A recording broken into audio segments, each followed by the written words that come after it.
بسم اللہ الرحمن الرحیم۔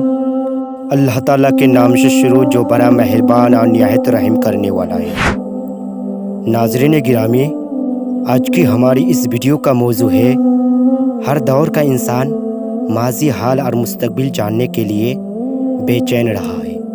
مستقبل کے پردے میں کیا چھپا ہے، اس کی کھوج انسان کو بے چین کیے رہتی ہے۔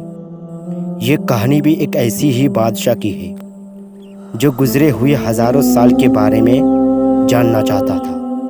وہ یہ بھی چاہتا تھا کہ کوئی اسے بتا دے کہ اس کے بعد آنے والا دور کیسا ہوگا۔ سلیمان بادشاہ کے دل میں یہ تمنا کیسے جاگی؟ حواریوں کو اللہ تعالیٰ نے موت کے فرشتے حضرت عزرائیل علیہ السلام کو بادشاہ کی جان لینے کے لیے بھیجا۔ بادشاہ کوئی معمولی انسان نہیں تھا، وہ نہایت عقل مند اور دانش مند تھا۔ حضرت عزرائیل علیہ السلام نے جب اسے بتایا کہ وہ اس کی جان لینے آیا ہے تو بادشاہ نے کہا کہ میں تمہاری بات مان سکتا ہوں، لیکن پہلے مجھے یہ بتایا جائے کہ میرے بعد آنے والا حکمران کیسا ہوگا۔ میں نے 500 سال حکومت کی ہے، مجھے یہ فکر ہے کہ میرے بعد میری رعایا کس حال میں ہوگی۔ حضرت عزرائیل علیہ السلام نے واپس جا کر جب یہ بات اللہ تعالیٰ سے کہی تو اللہ تعالیٰ نے فرمایا، چلو ہم بادشاہ کو 40 دن کی اور مہلت دیتے ہیں، لیکن تم اس سے جا کر کہو کہ ان 40 دنوں میں وہ یہ معلوم کرے کہ ماضی میں دنیا کیسی تھی۔ اگر اس نے یہ معلوم کر لیا تو اس کا موجودہ دور سے مقابلہ کرنے کے بعد اس کی خواہش ہوگی کہ وہ اس دنیا میں مزید نہ رہے۔ حضرت عزرائیل علیہ السلام نے واپس آ کر بادشاہ کو اللہ تعالیٰ کا پیغام پہنچا دیا۔ بادشاہ نے اپنے مشیروں سے پوچھا، دنیا میں کس جانور نے سب سے لمبی عمر پائی ہے؟ مشیروں نے کہا کہ وہ سفید گیدڑ ہے، جواک بابا کے نام سے مشہور ہے، دنیا کا سب سے پرانا پرندہ ہے۔ بادشاہ نے اس سفید گیدڑ کے پاس گیا اور کہا، میں دنیا میں 500 سال سے حکومت کر رہا ہوں، اب مجھے صرف 40 دن کی زندگی اور ملی ہے، مجھے بتاؤ کہ ماضی میں یہ دنیا کیسی تھی۔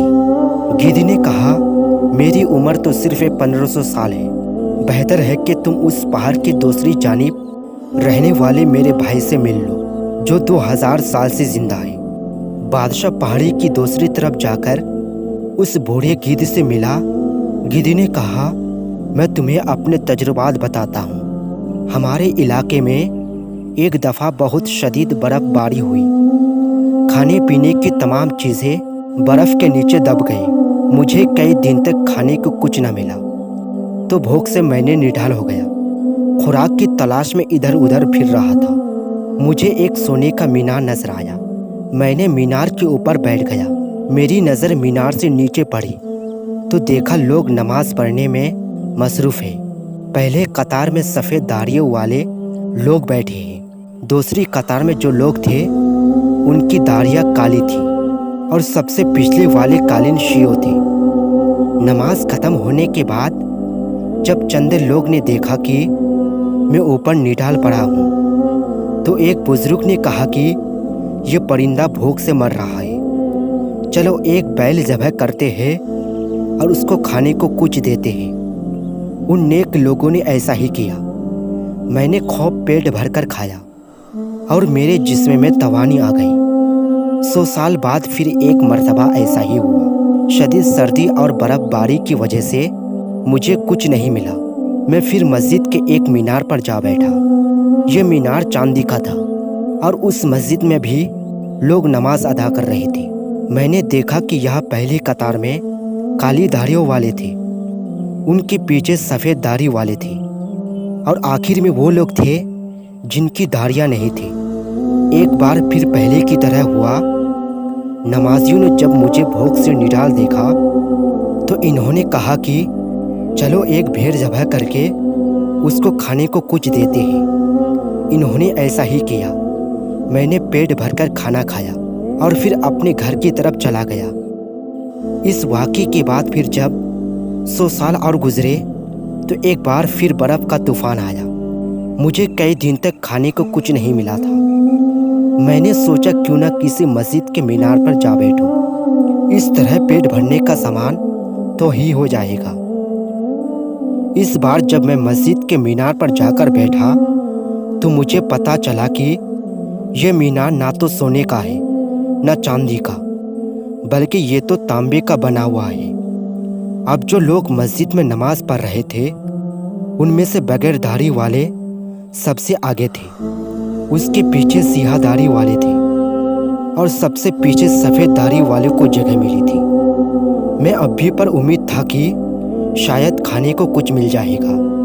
اچانک میرے کانوں میں باتیں کرنے والے دو آدمیوں کی آواز پڑی۔ ایک دوسرے سے کہہ رہے تھے کہ وہ دیکھو ایک پرندہ مینار پر بیٹھا ہے، ذرا بھاگ کر میری بندوق تو لے آؤ، اسے مار کر ایک وقت کا کھانا تو بن جائے گا۔ میں نے سنا تو بھاگ کھڑا ہوا۔ گدی نے بادشاہ سے کہا، دنیا روز بروز زوال کی طرف گامزن ہوتی جا رہی ہے، تہذیب و تمدن مٹ گیا، لوگوں کے دل میں چھوٹے ہو گئے ہیں، خود غرضی اور لالچ میں اضافہ ہو گیا ہے، لوگ خیرات دینے میں بھی کنجوسی کرتے ہیں۔ تمہارا کیا خیال ہے کہ ان حالات میں تمہارے بعد آنے والا حکمران پارسا اور متقی ہوگا؟ بادشاہ کی سمجھ میں یہ بات سمجھ آ گئی کہ آنے والا وقت گزرے ہوئے زمانے کے مقابلے میں تکلیف دہ ہی ہوگا، اسی لیے دنیا میں مزید رہنے کا کوئی فائدہ نہیں ہے۔ پھر اس نے اللہ کی مرضی کے سامنے سر جھکا دیا۔